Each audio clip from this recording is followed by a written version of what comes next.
Hifza Ansari, and today we are going to learn about how to identify group periods and block in transition elements.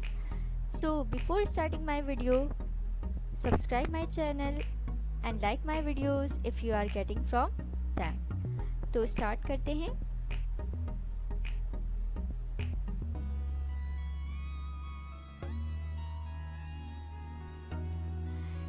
जैसे कि हमने पहले भी पढ़ा था कि ग्रुप पीरियड फाइंड आउट करने के लिए आपने सबसे पहले इलेक्ट्रॉनिक कॉन्फ़िगरेशन लिखनी है इन शेल एंड इन ऑर्बिटल। और जब आप ग्रुप फाइंड आउट करनी चाहते हैं तो आपने नंबर ऑफ इलेक्ट्रॉन्स काउंट करने होते हैं इन वैलेंस शेल। ये हमने एस एंड पी ब्लॉक के लिए पढ़ा था। लेकिन जब हम डी ब्लॉक की बात करते हैं तो हम वैलेंस शेल और पेनल्टीमेट शेल दोनों के नंबर ऑफ इलेक्ट्रॉन्स काउंट करते हैं। Penultimate shell, the shell before the valence shell is called penultimate shell. जब हम पीरियड फाइंड आउट करने जाते हैं तो हमने highest value of principal quantum number observe करनी होती है। And for the block the last electron which receive the orbital that's is the block। Last electron आपके जिस ब्लॉक में मौजूद है वो आपका ब्लॉक बनेगा। और डी ब्लॉक के लिए आप ग्रुप में एडिशन कर देंगे किसकी, बी की। जैसे कि हम देखते हैं कि transition metal D block elements को कहा जाता है। And in the periodic table D block are lie between S block and P block. और डी ब्लॉक में आपके पास दो सीरीज आती हैं, 3D series and 4D series. Transition elements D block में जब हम बात करते हैं 3D सीरीज की तो स्कैंडियम 21 से स्टार्ट होती है एंड एंड होती है जिंक 30 पर। अब स्कैंडियम फर्स्ट मेंबर है तो इसके लिए ग्रुप क्या होना चाहिए था, फर्स्ट, लेकिन ऐसा नहीं है। स्कैंडियम का ग्रुप क्या है, थर्ड। इस तरह 4, 5, 6, 7। जब आप आयरन की तरफ आते हैं, आयरन, निकल, कोबाल्ट, तो आप देख रहे हैं कि इन तीनों के ग्रुप सेम हैं। इस तरह कॉपर और जिंक के ग्रुप भी आप देख सकते हैं कि फर्स्ट भी एंड सेकंड भी, मतलब फर्स्ट जो पहले आना चाहिए था वो लाई कर रहा है लास्ट में।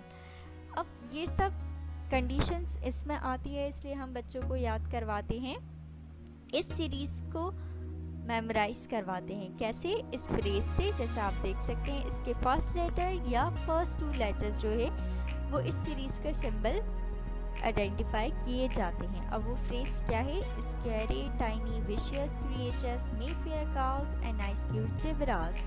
तो इस तरह आप अगर सीरीज़ को याद करना चाहें तो याद कर सकते हैं। जैसे कि हमने देखा कि आयरन, कोबाल्ट, निकल सेम ग्रुप में रखे गए हैं, तो इसकी वजह डिस्ट्रीब्यूशन ऑफ इलेक्ट्रॉन्स भी है। इसकी वजह ये भी है कि इनकी chemical and physical properties match करती हैं। जैसे आयरन, निकल, कोबाल्ट जो है एलॉय बनाते हैं and they used as a catalyst in many chemical reactions. अब इस सीरीज़ में तो हमारे पास ऐसे एलिमेंट्स मौजूद हैं जो नॉर्मल इलेक्ट्रॉनिक कॉन्फ़िगरेशन का ट्रेंड फॉलो नहीं करते, इसलिए उनकी कॉन्फ़िगरेशन को हम एबनॉर्मल कॉन्फ़िगरेशन भी कहते हैं। और वो दो एलिमेंट्स आपके पास क्रोमियम एंड कॉपर मौजूद हैं। तो स्टार्ट करेंगे सीरीज़ में हम स्कैंडियम पर। अगर आते हैं, स्कैंडियम की इलेक्ट्रॉनिक कॉन्फ़िगरेशन 21st के एतबार से 1s2, 2s2, 2p6, 3s2, 3p6, 4s2, 3d1। यहाँ पर आपको पता है कि लोअर एंड हायर एनर्जी वाला कॉन्सेप्ट अप्लाई होता है कि लोवेस्ट एनर्जी वाला ऑर्बिटल पहले फिल्ड होता है, then electron move towards the higher energy orbital. तो s में इलेक्ट्रॉन पहले आते हैं, 4 के 3d के इलेक्ट्रॉन्स बाद में फिल अप होते हैं। अब हमने ये पढ़ा कि ग्रुप फाइंड आउट करने के लिए, डी ब्लॉक के ग्रुप फाइंड आउट करने के लिए पेनल्टीमेट एंड बैलेंस दोनों के नंबर ऑफ इलेक्ट्रॉन्स काउंट करने हैं। तो दोनों के नंबर ऑफ इलेक्ट्रॉन्स काउंट करें। देखिए इसका 1, इसका 2, तो ग्रुप क्या बना स्कैंडियम के लिए, थर्ड। इस तरह आपके पास टाइटेनियम है, इसकी इलेक्ट्रॉनिक कॉन्फ़िगरेशन में जाहिर है इसका एटॉमिक नंबर 22, तो डी में एक और इलेक्ट्रॉन का इजाफा हो जाएगा। तो दोनों के नंबर ऑफ इलेक्ट्रॉन्स अगर हम काउंट करें तो इसका ग्रुप बनेगा 4b। इस वेनाडियम के लिए अगर हम नंबर ऑफ इलेक्ट्रॉन्स दोनों शेल में काउंट करें तो आपके पास बनेगा 5b। अब चलते हैं नेक्स्ट एग्जाम्पल की तरफ। नेक्स्ट एग्जाम्पल है हमारे पास क्रोमियम, जिसका एटॉमिक नंबर है 24। जैसा कि हमने पहले बात की कि ये नॉर्मल ट्रेंडिंग इलेक्ट्रॉनिक कॉन्फ़िगरेशन को फॉलो नहीं करती। उसकी क्या वजह है, 3D 4 होनी चाहिए थी electronic configuration and 4s2, but ऐसा नहीं है। क्यों नहीं है? क्योंकि D में मैक्सिमम नंबर ऑफ़ इलेक्ट्रॉन 10 आ सकते हैं, और D की अगर एडिशनल स्टेबिलिटी की बात की जाए तो वो हाफ फिल्ड या फुल फिल्ड कॉन्फ़िगरेशन पर ज़्यादा स्टेबल होती है। तो इसलिए 3D 4 इलेक्ट्रॉनिक कॉन्फ़िगरेशन अनस्टेबल है, और इसको स्टेबल करने के लिए 4s से एक इलेक्ट्रॉन जंप कर जाता है d ऑर्बिटल में, तो d के एडिशनल स्टेबिलिटी गेन होती है, और इस तरह इलेक्ट्रॉनिक कॉन्फ़िगरेशन बनती है 4s1 3d5।